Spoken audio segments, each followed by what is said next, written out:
Boa noite. O Tribunal Superior de Recurso deve reanalisar se Helena Taipo e outros 7 arguidos vão ser julgados pelas acusações de desvio de fundos no Instituto Nacional de Segurança Social. A decisão é do Tribunal Supremo, que dá razão à contestação dos acusados.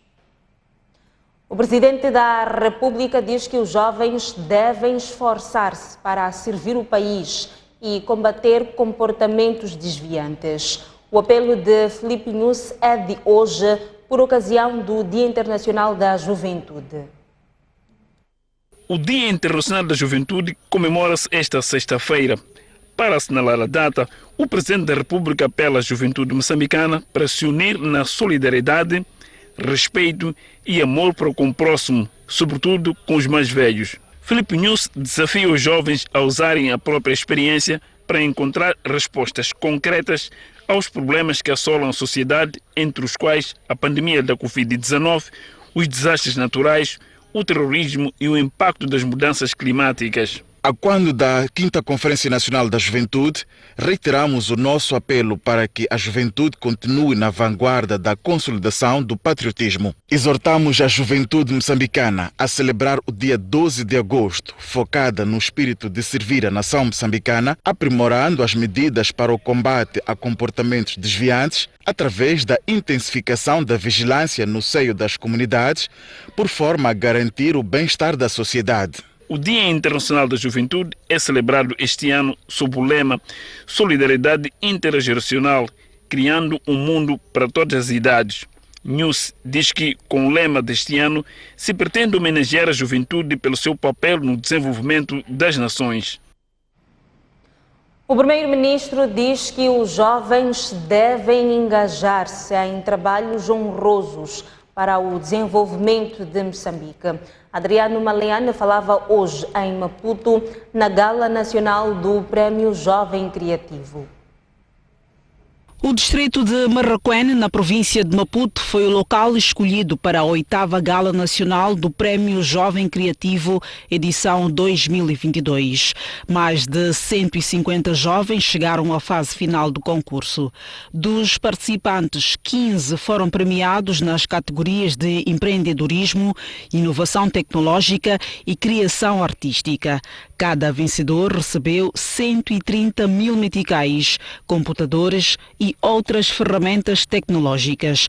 A iniciativa, segundo o primeiro-ministro, deve encorajar os jovens a trabalharem de forma digna.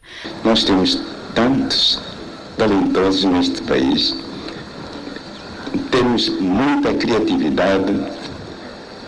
Se calhar muitos não se apercebem que não estamos por acaso aqui no Índico. Nós temos tudo para dar certo.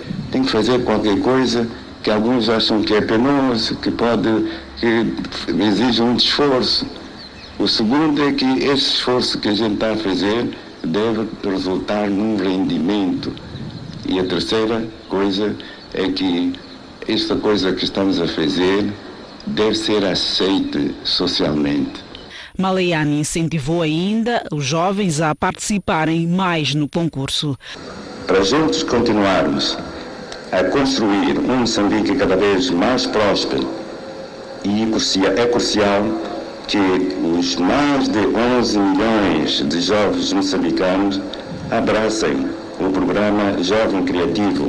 Participaram do concurso Jovem Criativo 4.000 jovens de todo o país. A iniciativa é promovida pela Secretaria de Estado da Juventude e Emprego. Por sua vez, os jovens exigem maior inserção e acesso às oportunidades de emprego. A mensagem é das cerimônias centrais do Dia da Juventude, que teve lugar na província de Maputo. Centenas de jovens provenientes de diferentes pontos da província de Maputo e não só marcharam esta sexta-feira em comemoração do Dia Internacional da Juventude. Arlindo Bié tem formação em relações internacionais, mas está desempregado. Ele defende maior integração dos jovens nas diferentes iniciativas de emprego. Primeiro, devemos ter uma inclusão isto é, estarmos incluídos nos projetos que existem do próprio governo. Portanto, sendo assim, estando incluso, podemos, com todo o contributo e a nossa força jovem, contribuir para o desenvolvimento do próprio Moçambique. Áurea Mavi aponta, de entre vários desafios, o acesso ao emprego como um dos principais obstáculos para a juventude. Há vários desafios, na verdade no nosso dia a dia temos vários desafios e um dos maiores desafios para os jovens é engajarem-se mais e, acima de tudo, é nos entregarmos mais aos trabalhos, principalmente voluntários, que é daí onde nós encontramos várias oportunidades de trabalho, como também de emprego. O secretário de Estado da Juventude e Emprego, Osvaldo Petersburgo, garante que o governo está a responder às preocupações dos jovens. Aqui temos o Fundo de Apoio a Iniciativas Juvenis, por isso é que temos o Programa Emprega, por isso é que temos o Programa Sustenta, por isso é que jovens estão engajados a participar na produção e produtividade, por isso é que o nosso país tem um programa de industrialização que é o Programa PRONAI e por isso é que, por exemplo, na área de pesca temos o Programa Mais Peixe e que estão os jovens lá envolvidos. Então, o governo traz coisas concretas para os nossos jovens. Nas celebrações do Dia Internacional da Juventude, houve espaço para a exposição de várias iniciativas juvenis. E a Liga da Juventude da Renamo diz que as políticas de governação nacionais não são claras nem abrangentes. Os jovens do partido da oposição exigem ao governo mais postos de emprego. A Liga da Juventude da Renamo, representada pelo seu presidente, marchou esta sexta-feira pelas artérias da cidade e sua agenda esteve centrada na criação de políticas de governação e acesso à habitação e emprego para jovens. A Liga da Juventude da Renamo refere que as políticas de governação atualmente desenhadas não são claras e abrangentes para garantir o desenvolvimento do país e o bem-estar da juventude. Estamos a falar da habitação, estamos a falar do emprego, estamos a falar do acesso ao crédito para a própria juventude. Então são pontos que deveriam ser melhorados por formas também a garantir o desenvolvimento do nosso país. A maioria do número da juventude não tem casa própria, porque os materiais também já estão caros. É difícil uma pessoa construir uma moradia. Por sua vez, o presidente da Liga Nacional da Juventude da Renamo, Ivan Mazanga, que está em Tete, exige igualmente que as taxas dos impostos anunciadas há dias pelo presidente da República face à conjuntura provocada pelo impacto da guerra Rússia-Ucrânia sejam novamente reduzidas e explica porquê. Hoje exigimos que o IVA seja reduzido até a cerca de 14% para baixo. Nós exigimos que nessas medidas seja reduzida a taxa diretora para que os juros na banca possam também igualmente reduzir. Voltamos à notícia de destaque deste jornal, que dá conta de que o Tribunal Superior de Recurso deve reanalisar se Helena Taipo e outros 7 arguidos vão ser julgados pelas acusações de desvio de fundos no Instituto Nacional de Segurança Social. A decisão é do Tribunal Supremo, que dá razão a uma contestação dos acusados.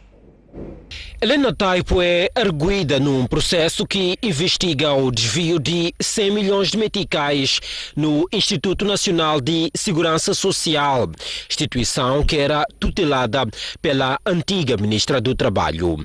O caso está nas mãos da 10ª secção do Tribunal Judicial da cidade de Maputo, que decidiu levar a julgamento a antiga governante e outros 7 arguidos do processo. Os réus não concordaram e recorreram ao Tribunal Superior de Recurso de Maputo, instância imediatamente superior que manteve o veredito de julgamento do caso. Inconformados, os arguidos foram ao Tribunal Supremo, que determinou pela reanálise do processo. O Tribunal Supremo decidiu pela baixa dos autos ao Tribunal Superior de Recurso de Maputo para que profira outra decisão conforme a lei e as observações íncitas na reapreciação. lê-se no comunicado do Tribunal Supremo. O Supremo decidiu ainda anular a decisão anterior do Tribunal Superior de Recurso pela seguinte razão: insuficiência do corpo de delito consubstanciada na preterição da realização na fase de instrução contraditória de diligências complementares para o esclarecimento da verdade material que foram omitidas na instrução preparatória.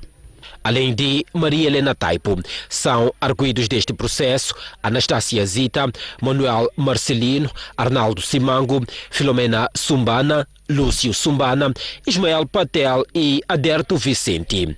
Todos respondem ao processo em liberdade. O Tribunal Judicial de Sofala condenou 2 homens acusados de violar sexualmente 3 menores no ano passado. As penas variam de 14 a 16 anos de prisão.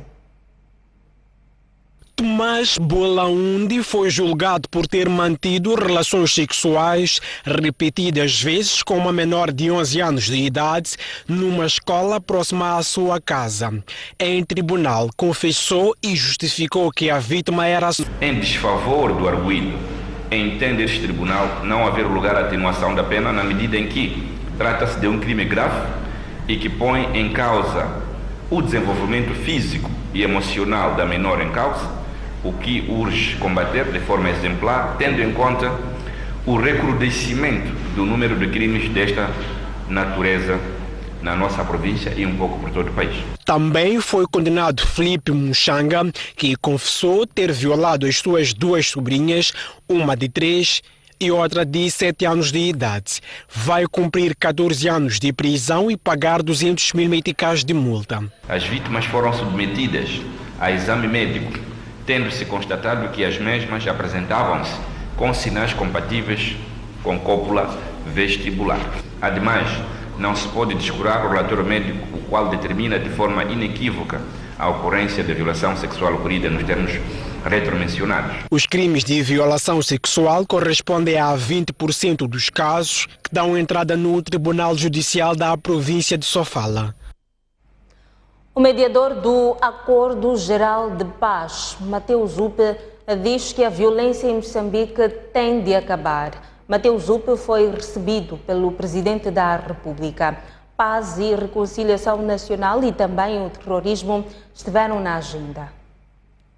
Moçambique celebra em outubro 30 anos do Acordo Geral de Paz, que levou ao fim de 16 anos de guerra civil com a intervenção da comunidade Santo Egídio. Uma delegação desta comunidade religiosa, liderada por Mateus Zupe, uma figura importante nas negociações que levaram à assinatura dos Acordos de Roma, encontra-se no nosso país.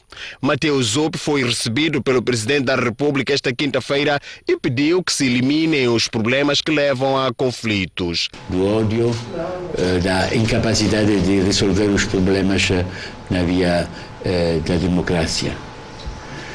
Nós felicitamos muito sobre esta preocupação do Presidente da reconciliação, de continuar a tornar fortes as instituições, mas também num clima de reconciliação, de respeito pelos outros, que é fundamental para que a paz seja mais estável. A violência armada em Cabo Delgado é uma das preocupações do líder religioso. Grande preocupação e também de ajudar o sofrimento da população, e claro que isto é também um esforço que não é só de Moçambique, da região, mas tem que ser um esforço de todos. Zupe aproveitou a ocasião para felicitar Moçambique pela eleição a membro não permanente do Conselho de Segurança das Nações Unidas. Os juristas Uriel Menet e Impasso Camblés dizem que não há base legal para punir quem filmar acidentes sem contactar o Serviço Nacional de Salvação Pública. Explicam também que falta clareza na aplicação da sanção. A nova lei do Serviço Nacional de Salvação Pública prevê multas que variam de 1 a 100 salários mínimos para quem filmar e divulgar imagens sobre acidentes, sem antes contactar a instituição para efeitos de socorro. Para o jurista Uriel Menete, a medida não tem fundamentação legal e explica. O único artigo que fala de incumprimento de exigências é o artigo 18. E neste artigo não consta absolutamente nada relativamente à possibilidade de eu filmar e não informar. Não consta sequer uma sanção concreta por eu não informar. Pode haver um incêndio na minha vizinhança. Somos 100 vizinhos. Só um é que informa. Os restantes não informam. Teriam estes cometido uma infração? Tomaram conhecimento, mas não fizeram o comunicado. Teriam estes cometido uma infração? Segundo o jurista Ampasso Camblege, a sanção estabelecida na nova lei do Serviço Nacional de Salvação Pública não é clara e a sua aplicação pode causar constrangimentos. Se alguém tiver chamado, já está livre, portanto, de não prestar qualquer tipo de socorro e fazer as filmagens que bem quiser. É uma questão que nós pensamos que, nos termos em que aparece, tanto na lei, tanto nesta nova lei de SENSAP, parece muito vaga. Como é que serão aplicadas essas multas? Quais são os critérios que se vão usar para chegar à conclusão de que alguém filmou tanto e não prestou auxílio? De acordo com os juristas, é preciso elaborar um regulamento específico sobre a aplicação das penalizações. Pelo menos, até que se clarifique, entendo que não existe essa infração. E do ponto de vista prático também teríamos dificuldades de perceber como é que ela se materializaria. Espero eu que o próprio regulamento consiga esclarecer sob o risco de estarmos numa situação de termos normas materialmente não execuíveis. A Lei de Proteção sobre Incêndios foi aprovada em dezembro passado e está em curso a elaboração do regulamento para a sua implementação. Morreu hoje vítima de doença Abdurrahman Lino da Almeida, antigo ministro da Justiça, Assuntos Constitucionais e Religiosos. O ex-governante estava internado no Hospital Central de Maputo. O funeral de Abdurrahman da Almeida está marcado para amanhã, às 8 horas da manhã, na Mesquita Sadulia, na capital do país. Abdurrahman da Almeida foi ministro da Justiça em 2015, no primeiro mandato de Filipe Nunes. É momento de observarmos uma curta pausa, mas antes a previsão do estado do tempo mas antes a previsão do câmbio para as próximas 24 horas. Até já.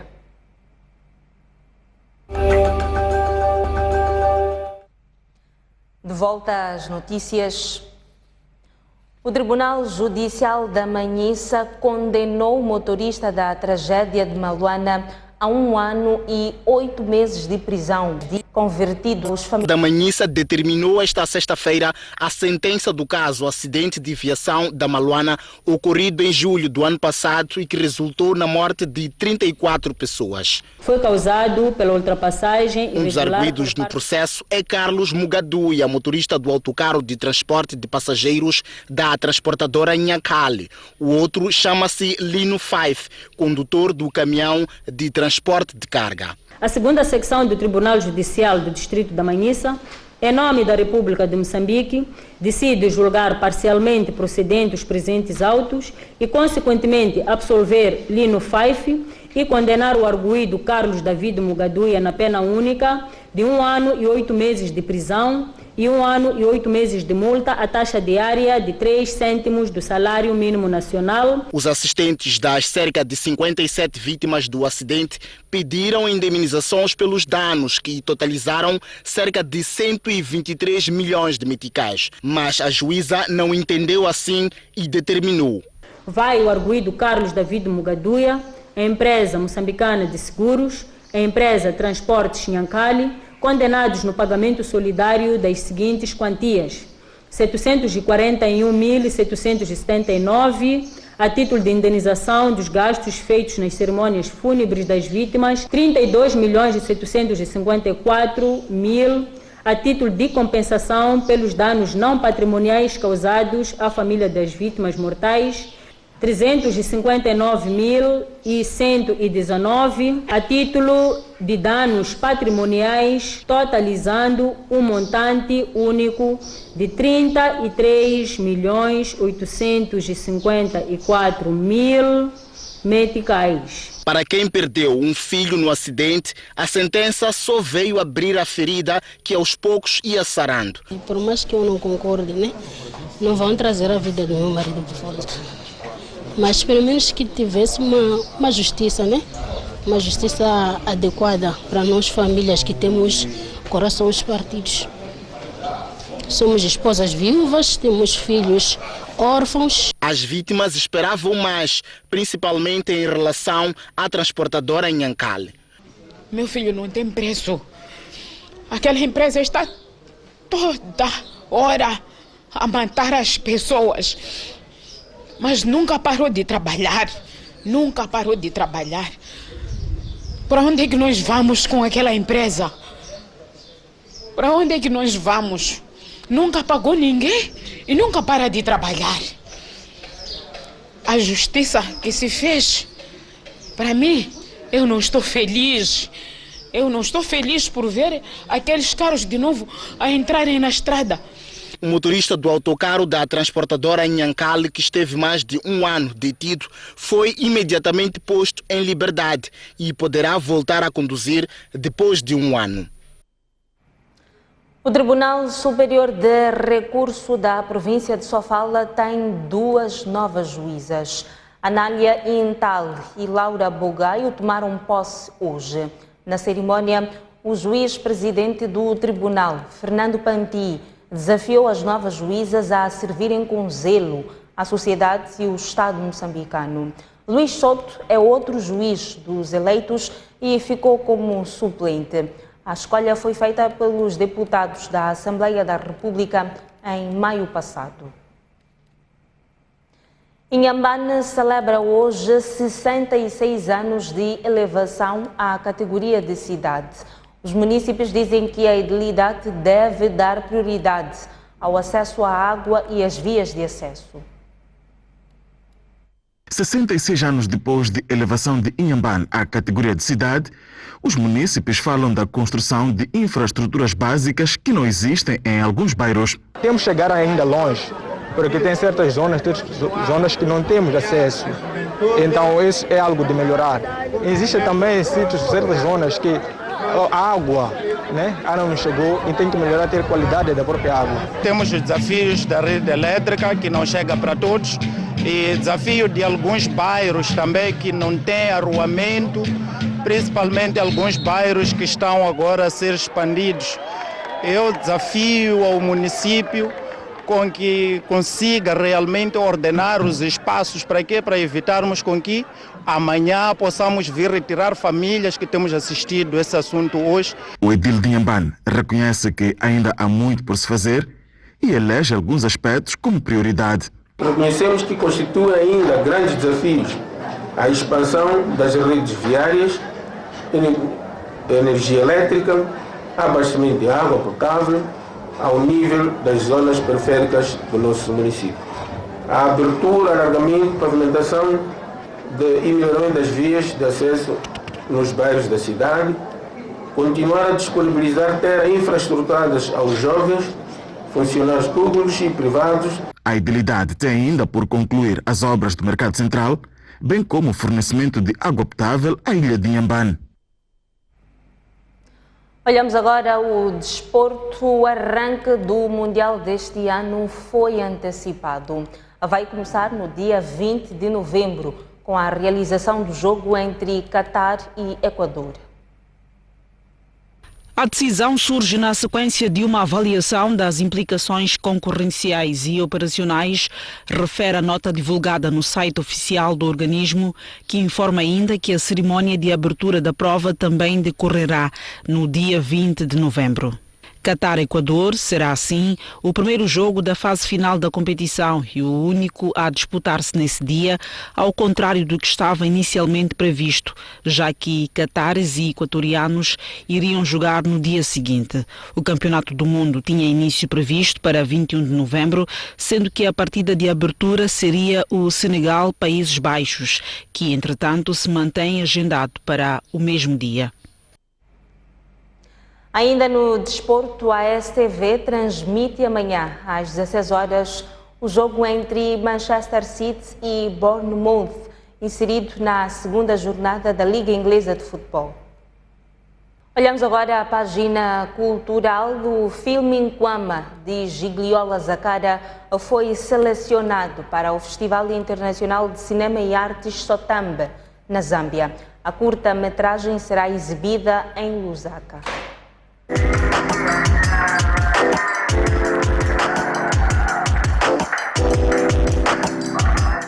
Nkwama é um filme que retrata questões ambientais. Falando em Dona Liz. Boa tarde, Dona Liz. Boa tarde. Veja só, passou, nem parece que nos viu. Rodado em Maputo, a curta-metragem já foi exibida em Cabo Verde, Portugal e Brasil. Agora chegou a vez da Zâmbia, onde o filme foi selecionado para ser projetado no Festival Internacional de Cinema e Artes, Sotambe.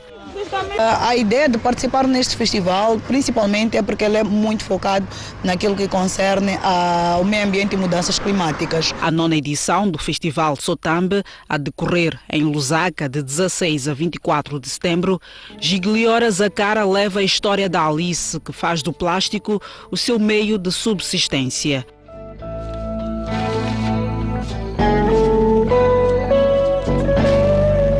Gratificante Moçambique poder estar neste mercado internacional, num mercado diferente da lusofonia. Nkwama foi realizado por Gigliola Zakara, tendo sido, em Moçambique, considerado o segundo melhor filme no concurso de curtas-metragens do Centro Cultural Moçambicano Alemão.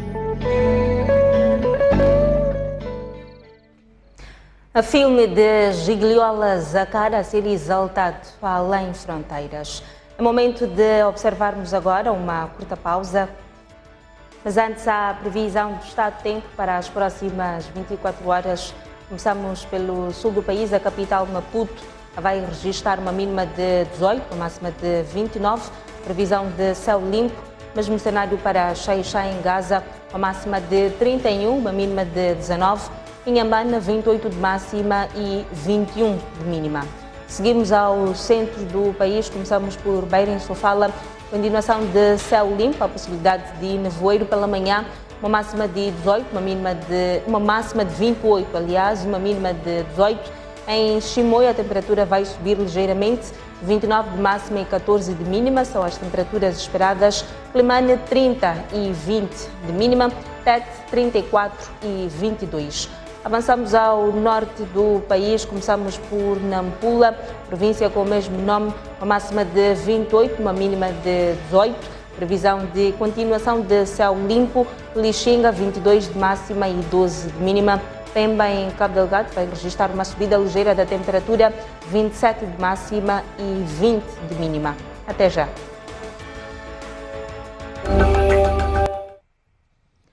De volta às notícias, vamos agora ao espaço de comentários com Tomás Vieira Mário.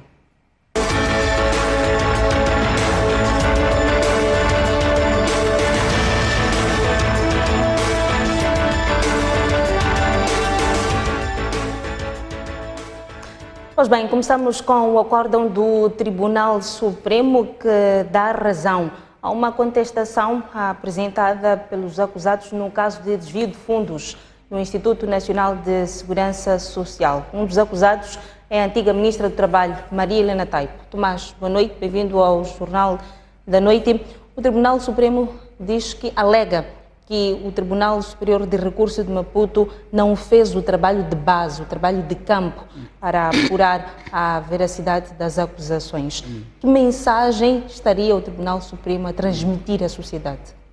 Boa noite, Isaura. Bom, em termos meramente teóricos, a mensagem é de que as decisões dos tribunais devem ser baseadas em fundamentos inatacáveis, em fundamentos sérios, para que os tribunais tenham a credibilidade que merecem. Essa é a mensagem teórica. Portanto, o Tribunal Supremo entendeu que o Tribunal Superior de Recurso, que acolheu a decisão do Tribunal de escalão inferior, devia ter feito um trabalho mais aturado, atendendo à contestação dos réus. Não estará o Tribunal Supremo a descredibilizar o trabalho e a competência do Tribunal Superior de Recurso de Maputo? Penso que não podemos ler assim os processos, senão os órgãos superiores não podiam se pronunciar, porque sempre que se pronunciassem estariam a criticar o órgão inferior. Se há esses órgãos é porque têm funções próprias, é uma fundamentação para a sua existência.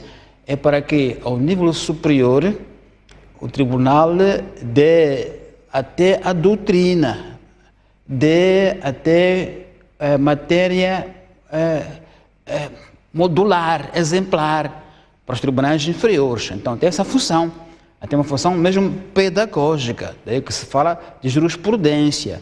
São decisões de órgãos superiores que devem servir de matéria de referência para casos semelhantes. Então, penso que não é tanto assim em termos de ter a autoridade do Tribunal Superior de Recurso, mas é em termos de mostrar que se o Tribunal Supremo, neste caso, não está convencido de que os tribunais de baixo fizeram um trabalho como devia ser, compete-lhe a ele dizer, olha, por favor, voltem aos casos, olhem bem para os recursos que lhes foram interpostos e vejam se não há matéria suficiente para voltar a investigar. Então, penso que é muito importante este tipo de atitudes, porque nos dá segurança de que se eu, eventualmente, entender que, num certo escalão, fui mal julgado, posso recorrer. No recurso, posso ter a ideia, a esperança de que vou ser ouvido. Portanto, acho uma decisão, em termos teóricos, correta, porque dá espaço a que o Tribunal Inferior, neste caso de recurso, retome o assunto, aprofunde o que é contrário. Se eu fizer um recurso, não é em vão, há de haver, de algum modo, uma decisão que até me pode favorecer se for o caso. Então, acho que é uma atitude que nos deve dar a ideia de pedagogia do direito e de que os órgãos superiores existem por alguma razão. Este acórdão, particularmente, Tomás, não transmite na interpretação ou a tese de que os recursos são feitos por mera formalidade? Vamos ver. O Tribunal Superior de Recurso, ao responder o acordo do Tribunal Supremo, vai nos provar se isso ou não é, se é o caso ou não. Ou seja, se é matéria ou não. Porque, de facto, existe uma ideia de que pessoas que têm recursos para recorrer, pessoas de certa classe, podem muito bem protelar decisões recorrendo sistematicamente até esgotar todas as hipóteses de recurso que a lei lhes garante, mesmo sabendo que não haverá alteração, mas fazem manobra dilatória, assim que se diz, não é? Ganhar tempo, e porque, entretanto, o caso pode perder substância essencial pelo tempo, pode acontecer isso, e tem acontecido, ou seja, mas se a lei permite, portanto, ninguém pode impedir o cidadão de usar a lei até esgotá-la. Portanto, é do direito do cidadão usar a lei até esgotá-la. Não podemos impedi-lo de fazê-lo, desde que a lei o permita. Portanto, está na lei recorrer das sentenças até onde ela permita. O Tribunal Supremo alega também que não encontrou provas que justificassem que o caso fosse levado ao julgamento. Sim. Quais são as chances de um tribunal inferior decidir o contrário? Bom, o Tribunal Inferior é aqui instado a voltar a provocar mais investigação, a provocar mais pesquisa, para juntar mais provas, havendo, e sustentar a sua decisão. E, portanto, temos que dar a hipótese de que é possível que o Tribunal Superior de Recurso, que lhe cabem, poder encetar novas investigações para apurar aquilo que entenderem que podem ser matérias probatórias suficientes. Então não podemos descurar essa hipótese. É possível, sim. Essa hipótese tem que ser colocada sempre como provável, não como improvável, apenas porque o Supremo contestou. Não, temos que colocar a hipótese de que é provável que isso aconteça. Pode acontecer que sim. Pode-se considerar uma batalha vencida para Helena Taipo e Anastácia Zita, que foram implicadas no outro caso de desvio de fundos na DTM? Não é um deslocamento popular? Parece que é. Ou seja, ela e aqueles que estão com ela nesse processo mantêm-se em liberdade, já isso é um ganho, ficarem em liberdade, até que outra matéria seja produzida e o tribunal volte a julgar. Portanto, em termos de opinião popular, é uma vitória, porque ela mantém-se em liberdade.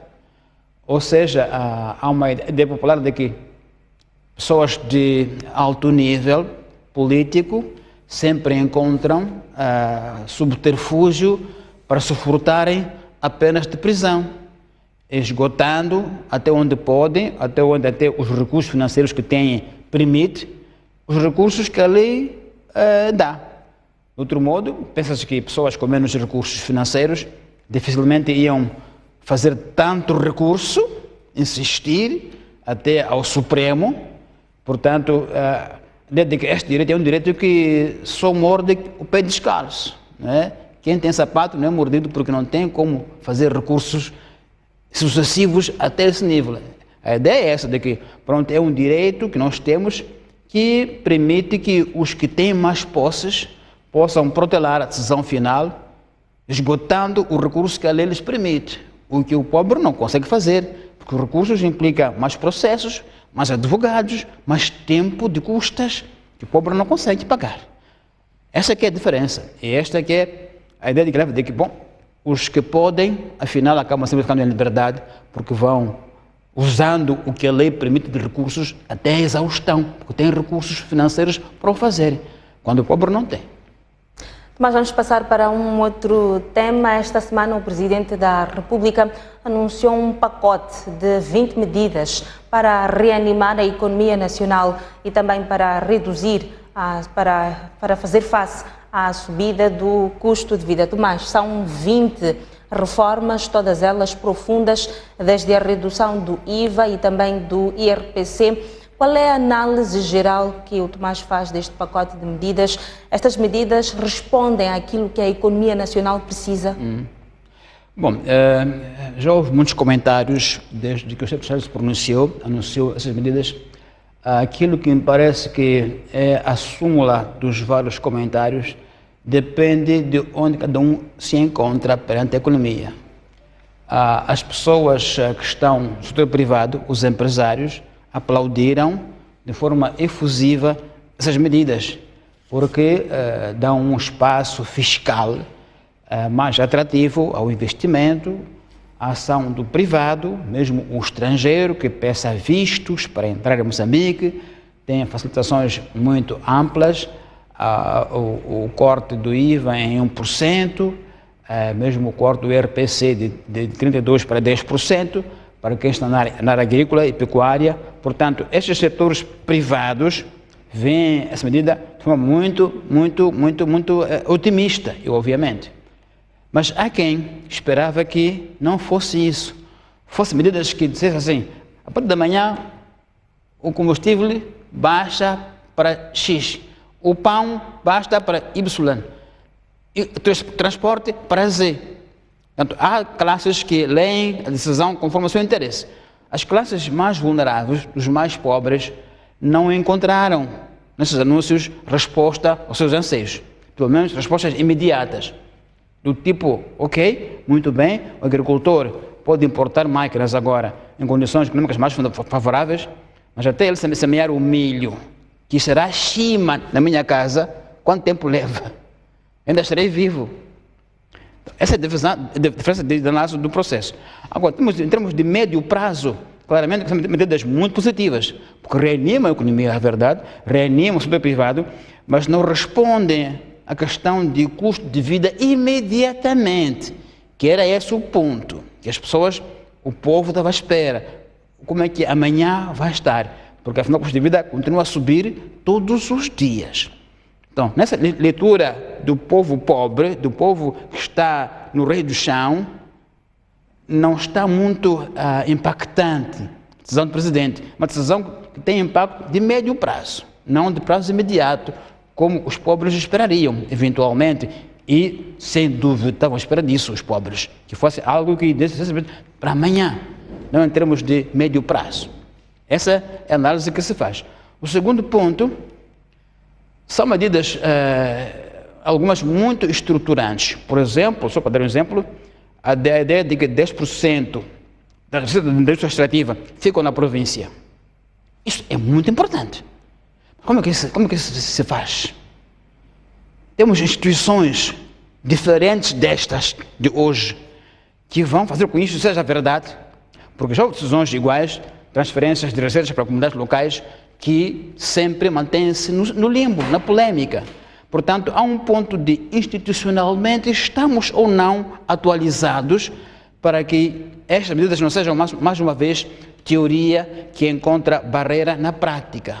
Na instituição pública que não está preparada para ser mais célere, menos burocrática, porque a burocracia que também está ali afocada não é uma questão técnica, é uma questão cultural. Quer dizer, está na mente do servidor público. Ele entende que o lugar onde ele ocupa é dele. E, portanto, quem procura aquele lugar, procura ele. Isso é complicado de mudar. Não se muda porque o presidente falou. Uma questão cultural muito séria. Então, é assim, há um sentimento, digamos, misto de que a médio prazo é importante, sobretudo para a área da agricultura. É óbvio que o ponto essencial é a agricultura. Tomás, não sendo estas umas medidas de impacto imediato, as medidas não são imediatas, não devia o governo ter apresentado um plano de ação? Aliás, a Luísa Diogo e também alguns governantes falavam de que falta matriz para conseguir dar seguimento à implementação destas medidas. O presidente dizia que há de haver uma entidade coordenadora, o Ministério das Finanças, Economia e Finanças, mas é preciso que essa instituição crie uma matriz tal que estas atividades se enquadrem no OGE, Orçamento Geral do Estado, no PES. Quer dizer, como é que isso se articula naquilo que está em curso, no que está em curso normalmente, porque não é algo estranho ao plano econômico e social do governo, que já foi ao Parlamento. Então, como é que entramos institucionalmente? Estas atividades se enquadram e se justificam em termos de que haverá celeridade diferente da atual e habitual. O ponto é este. Temos instituições que vão acolher de forma diferente. Por que é diferente desta vez? Então, há um misto de análise de que sim, são promessas, são planos muito promissores para o setor privado, a médio prazo, mas a sua implementação implica algo que ele não aborda, a questão institucional.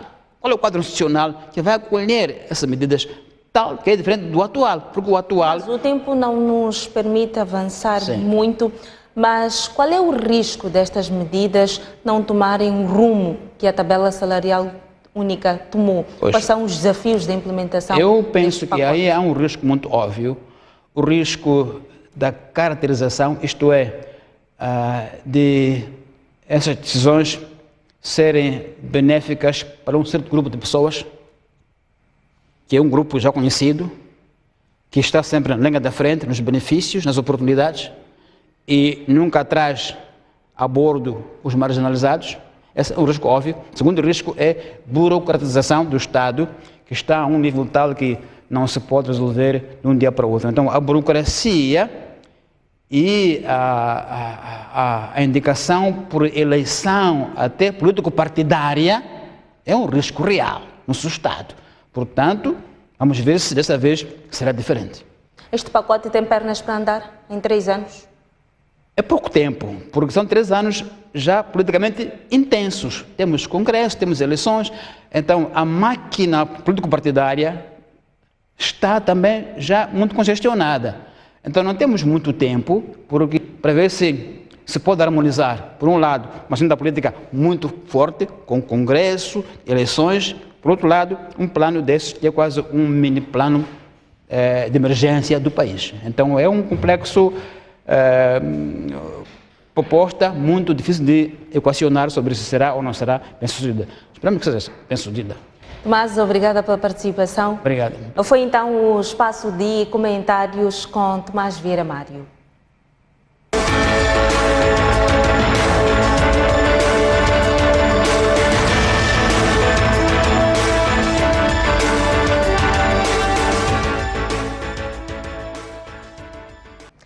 E chegamos ao fim do Jornal da Noite, mas a seguir no canal de notícias continuamos e vamos fazer o Noite Informativa.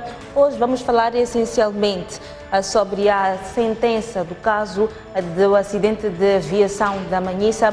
O motorista da tragédia foi condenado a 1 ano e 8 meses de prisão, convertidos em multa. Vamos também falar sobre o déficit orçamental na Comissão Nacional de Eleições e também vamos dar continuidade às análises sobre o pacote de reanimação à economia anunciado pelo Presidente da República. O convite está feito, é daqui a pouco no canal de notícias. Boa noite, bom fim de semana.